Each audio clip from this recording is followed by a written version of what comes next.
Hi everyone, I'm Stu. I'm Sarah, and welcome back to the 350 Bird Challenge. The peak of migration is getting ever closer. Today we're at Tommy Thompson Park. We've come here to hopefully film a display of woodcocks.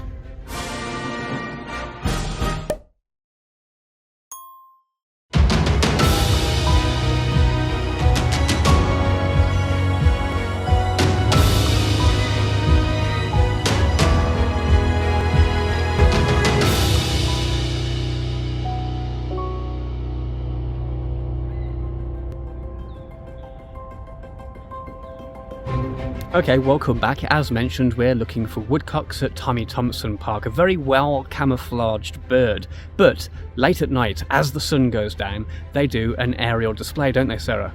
Yeah, so they do a mating display. You may have seen that we showed this last year during last year's challenge, but it is a very cool display that happens around sunset every night.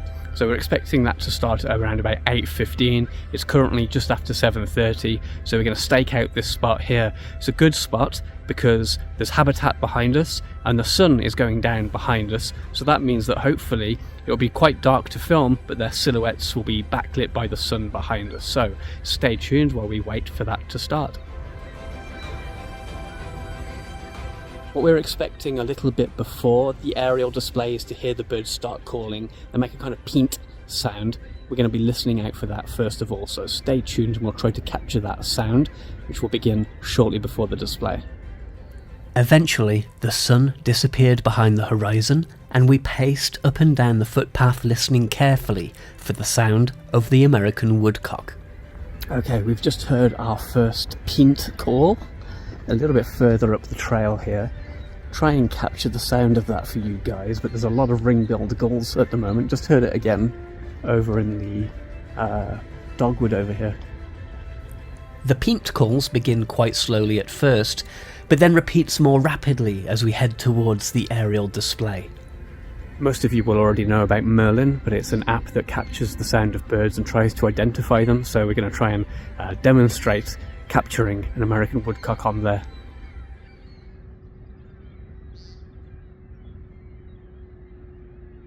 The peent calls increased in frequency as we waited. Okay, so we've heard the peent sound quite a few times, a few more minutes hopefully, and they'll start flying directly up into the air and doing their display for us, and hopefully I can capture it on camera in these difficult light conditions.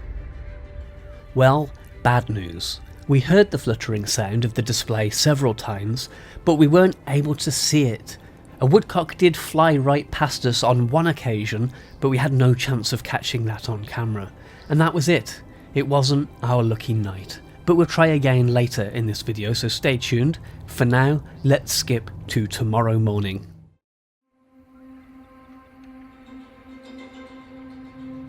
Good morning everyone and welcome back. Having failed to find woodcocks last night, it's the following morning, Sunday. Sarah, where have we come? We are at Menacing Wetlands. Quite a few different things reported here, some of them of interest that we've already seen, like snow goose, always nice to see those, and as well as a few new things, pintail. What else, Sarah? There's a Eurasian widgeon kicking around apparently. Yeah, Greater White Fronted Goose was also reported, so... Yeah, that one would be a lifer. Pintail is a duck that we really want to see. It's one of the last non-sea ducks, other than blue-winged teal, which will show up later in the year, that we haven't seen yet. And that Eurasian widgeon, that wouldn't be a lifer because we've seen it in the UK before, but it would be an Ontario new bird for us. So let's take a look around. It's a ton of flooded fields and that kind of thing. Let's scope it out and see what we can find. Let's zoom in and take a look at the general area of Menacing. Today we'll be driving some of the back roads around here where fields have flooded due to the rain and snow melt during the Ontario spring. This can attract an abundance of bird life to the area. At our first stop, 2 snow geese. At the far edge of this flock of Canada geese.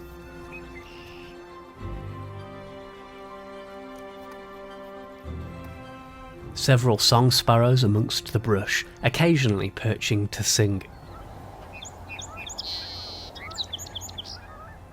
Having searched the field and nearby floodwater, we moved further up the road, stopping along this dike. Now that the insects have emerged, there are tons of tree swallows around.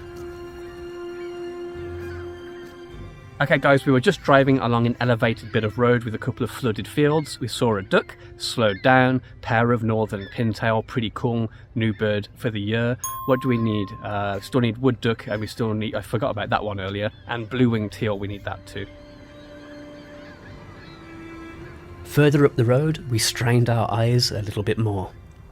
Quite far out, in addition to the pintails and the large American black ducks, were the much smaller green-winged teal. Lots of ringed-billed gulls too, and Spot the small killdeer in the centre of this shot. Two of our rare targets today were the Greater White Fronted Goose and Eurasian widgeon. The widgeon was last seen at this location, but we just saw American widgeon. Here's a few of them waddling their way to the right. After much staring, we drove a little further down the road and spotted another new duck species for the year. We picked up blue-winged teal. This diminutive little duck is one of our Ontario favourite ducks, arriving as some of the other winter species are leaving, and named for the powder blue coloured wing patches. This duck is easily identifiable with that large white crescent patch on the male's face. For the next couple of hours we searched flooded field after flooded field, seeing more of the same species. Gulls, the two teal species, American widgeon, and tons of pintail. You wait for northern pintail to show up all year, and then suddenly you get hundreds of them. We also just got blue-winged teal, so that's another new bird for the year. 2 so far. No sign of the Eurasian widgeon, lots of American widgeon. What else are we still hoping for, Sarah? Greater White Fronted Goose? Yeah, and there have also been some reports of Virginia rail and Wilson snipe in similar area, so maybe those. Yeah, we'll keep looking, guys. Keep scoping out these different bodies of water. Hopefully we'll get some more birds. Let's keep trying. Into Jason's truck, onwards we went. We'd been hearing sandhill cranes bugling and came across these en route to a new location. We continued from paved roads to muddy dirt roads. We checked out a couple of distant flooded areas. Often at the very limits of our various lenses, we were told that the Greater White Fronted Goose could often be found in this field. Here's a useful tip for you. Buy yourself a pickup truck and then try to climb into it gracefully up onto the bed. When there's heat haze around, rising to a higher position can help to eliminate some of it for clearer views. There's Jason with his Gatling gun. Still, if there's no Greater White Fronted Goose around, it doesn't matter how high up you get. Okay guys, I think we've exhausted our search at menacing wetlands. No joy on that Greater White Fronted Goose. I think our plan is to maybe get a bit of coffee to give ourselves a bit of sugar and make our way to Tiny Marsh instead, a little bit further to the north. One small problem with that though, following some pretty bad storms, it looks like the road's blocked. We're going to see if we can get around it. Right, Jason? We're going through it, not around it. We'll see.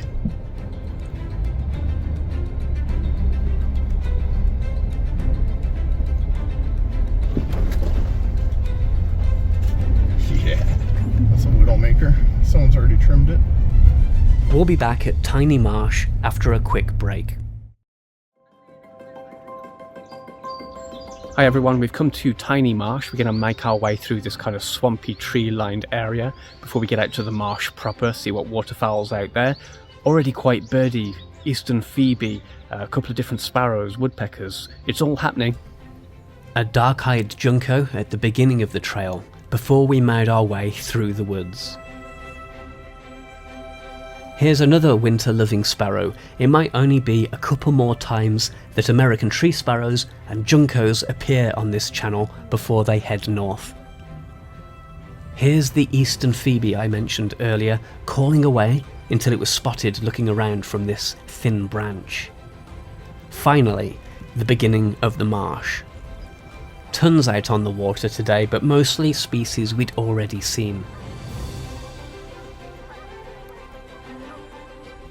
After much searching in the vague hope that the Eurasian widgeon might have flown in here, we didn't find anything too unusual. A horned grebe a little further out. A horned.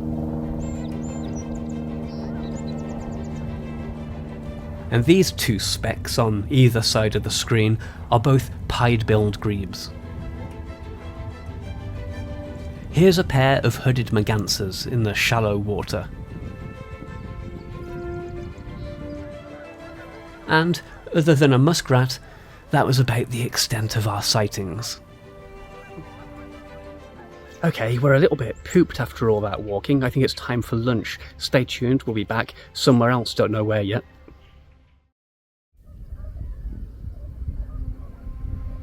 Okay guys, we're back and we're on the side of the road again, filmed with lunchtime food. Sarah has her binoculars, Jason behind us on top of his truck with a scope trying to beat the heat haze. There's a huge flooded field, actually two fields, both of them flooded next to each other.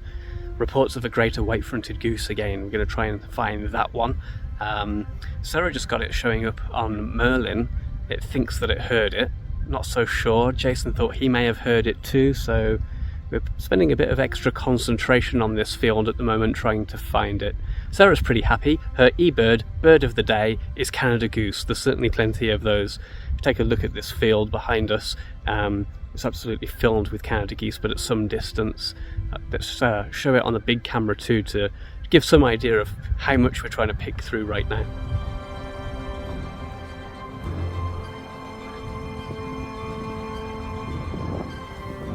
Once more, we scanned for ages, but long story short, it was a bust. No golden goose. Several more stops that afternoon didn't really pan out for us either. However, I spotted a small hawk and we jumped out of the truck in excitement. After some deliberation, we were able to ID a new bird for the year, sharp-shinned hawk.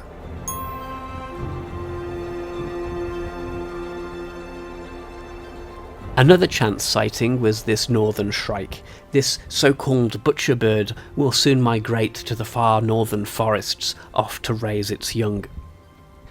So long as it doesn't drop too much more of its food. Quick mention for our first leopard frog of spring 2025. We grabbed dinner in Markham a little before sunset and then decided to try again for American woodcocks. Okay Sarah, where have we come to? We are at Bob Hunter Park, which is part of Rouge. So things kind of quietened up a little bit in the afternoon, and since we failed to get American woodcocks yesterday at Tommy Thompson Park, we're going to try here instead. We've heard good things about this. We have a nice backdrop behind us with the sun going down, hopefully illuminating the silhouettes of some woodcocks as they fly up and do their aerial display, as we explained earlier. Not going to go over it again, but it looks like around about 8:10 in the evening is when they start calling, and a few minutes after that they should start their aerial display. So let's give it another try. Hopefully we'll get it this time. A few birds hung around before the light began to fade. A very handsome, brightly coloured eastern bluebird is always nice to see. We heard the peent calls of the woodcock again. But sadly, once more, we just didn't catch any woodcocks on camera. Some nights, these birds can be super active, others less so, and we just didn't get lucky enough to show them in this video. We were left with the sound of coyotes howling in the night.